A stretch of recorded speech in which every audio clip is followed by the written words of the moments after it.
Welcome back to the Anti-Madden channel. Today's segment of How to Play Defense is titled Top 10 Things for Elite Defense. And when I say elite defense, I mean in the same way that they rank NFL defenses. Now, right now we're in week 9 of the 2015 NFL season, and the Broncos, Seahawks, and the Jets are the top 3 defenses in the league. That's what I mean.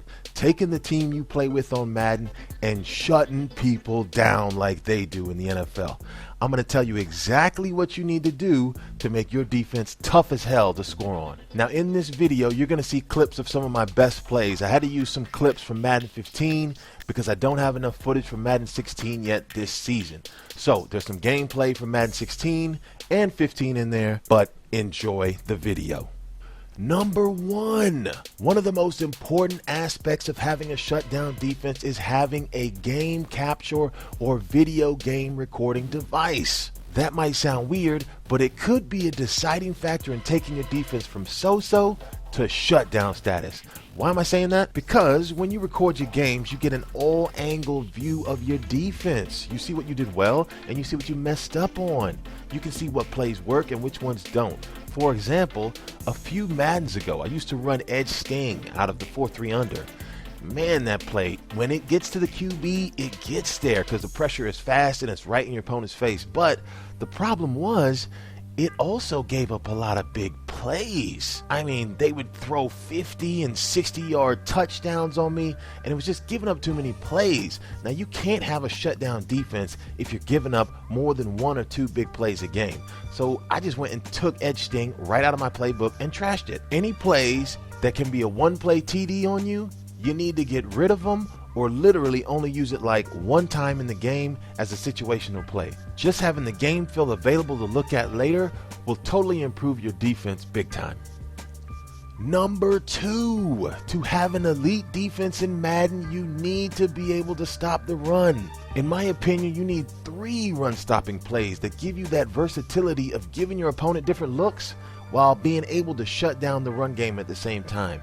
Now, your 3 plays need to be able to handle all forms of the run game, whether it's strong power, HB dive, HB toss, power O, HB counter, and 0-1 trap, some of the favorite runs in the game. And this year, the toss is one of the stronger runs in the game. So it needs to be able to kind of stop everything. One of the major reasons, though, you need 3 run stoppers is because some defenses will be better at stopping certain runs. You'll have better defenses that can stop the trap runs, or you'll have better defenses that can stop the tosses, or you have better defenses that can stop the strong power. You need that versatility of being able to call a play to stop this run if your opponent keeps running this particular play. The last thing you need to do is make sure your run defense can handle the PA pass. It doesn't need to stop it necessarily, but again, it shouldn't be giving up big plays down the field. Number 3, when it comes to second down, you need to be able to handle the pass. The NFL has become a passing league, and so is Madden. You need a reliable play that's going to take away quick passes like slants and drags. So second down is a crucial down where you need to get stops. Most opponents online, after being unsuccessful on first down, will go to the pass. So you need a defense that's going to take away those short to intermediate throws on second down. You also want to make sure your plays get pressure on the QB. You don't want to sit in a cover 2 zone and give your opponent all day to look. You want to bring pressure. The more time you give your QB to find a receiver, the harder it's going to be to get stops.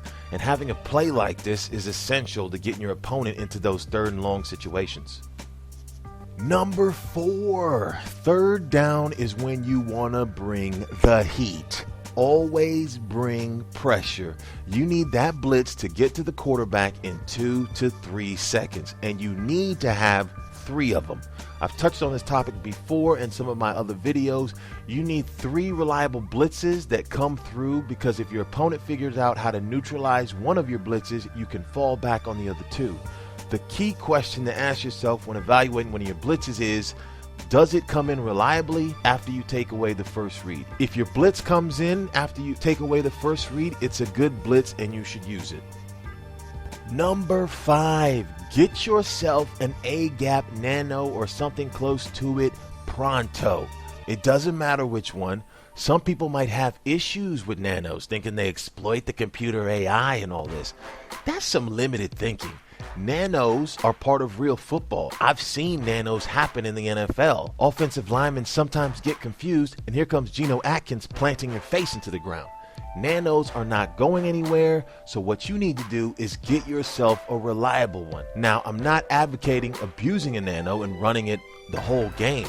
For me personally, I like to use it in fourth down situations or third down situations in the third and fourth quarter when you need that stop. Having that reliable A gap or B gap is going to force your opponent into third and long situations, or if it's on fourth down, you're going to get all turnovers on downs. Number 6, you need to have a reliable coverage defense for third and long. You need to mix in coverage with your blitzes on third down so you can confuse your opponent. If you've been sending the blitz every time on third down, he might be ready for it the next time you call it and might call slip screen for a big play. I mean, how many of us have gotten hit with an AB slip screen when we want to bring that heat and then he ends up running for a touchdown like 60 yards? Exactly. It's happened to you. It's happened to me. You see what I'm talking about. So sometimes throw in a cover one robber or a two-man QB contain, which forces your opponent to have a good play call to get that first down. Number 7, it's important to have 2 fourth and long defenses. One of them needs to be your coverage defense and the other one needs to be your pressure defense. They could even be one of your A-gap plays for fourth down, or it could be a third down blitz. It could be some fag D. Whatever it is, you need to make sure one of them is pressure and one of them is coverage. Having 2 of them makes it situational. So when you get into a game, you can decide on fourth down, 4th and 11, oh, do I want to bring heat or do I want to play coverage and fag D? And that way, it gives you the option of being versatile in that situation. For example, the 3-4 over sting pinch zone is a great fourth and long play. You can run it stock with no adjustments, and the middle linebacker just comes screaming up the middle, pressuring your opponent in his face. Number 8, jump route plays. That's what I call my jump route defense. These are plays I call when I want to jump the route of my opponent because he's running the same play 4 and 5 times and I know exactly who he's trying to hit. These are usually going to be cover one plays because you can take that free safety and at the start of the play you can kind of slide over and then run over and then intercept the pass or jump the route. I think having one of these jump route plays is crucial to having an elite defense because it's another situational call that gives you an advantage. Number 9. You need to have one exotic blitz package or coverage defense. Now, you're not going to run this play very often, but you need to have it in your back pocket to confuse your opponent. I have one that I run, the Strong Corner 2 Fire, which is out of the nickel and dime playbooks. Basically, the coverage rolls over as the play starts, and many people aren't used to dealing with how the AI defenders play certain routes. I call it my pick defense. I run that defense when I want to get a pick. You can end up getting picks or sacks because the guy you might be playing, as he drops back to make his reads, it might confuse him a little bit, and then the heat comes, which might force him to throw a bad pass, or he's going to scramble out of the pocket and get sacked.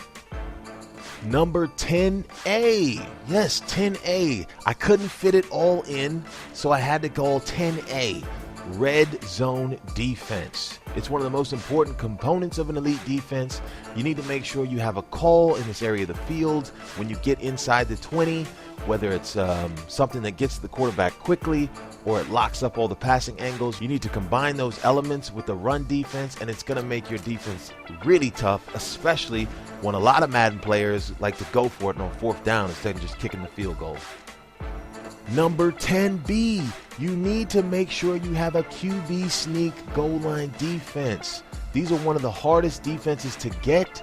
You really need to get into the lab and the practice mode and try to get something that can shut everything down. It's a small thing within the context of an entire defense, but it's one piece that's essential to having that shutdown defense. You need to get into practice mode, see if you can come up with a play that will consistently stop the QB sneak, fullback dive, and all those plays that people like to run right at the goal line. That's going to do it for my top 10 things for an elite defense. That's the way I approach my defensive scheme on Madden. Every year a new Madden comes out and you go and see if your stuff that you used to run last year still works.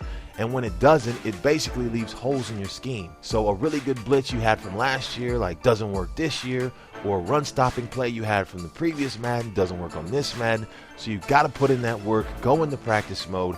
You got to make sure you have all 10 of those elements, actually 12, and then your defense should be pretty tough because you've already been in the lab and done the homework, and when those situations come up, you already have the plays to call and you don't need to go searching for something at the last second. If you like this video, like it and subscribe to my channel. If you have any questions or comments, leave them in the comment section.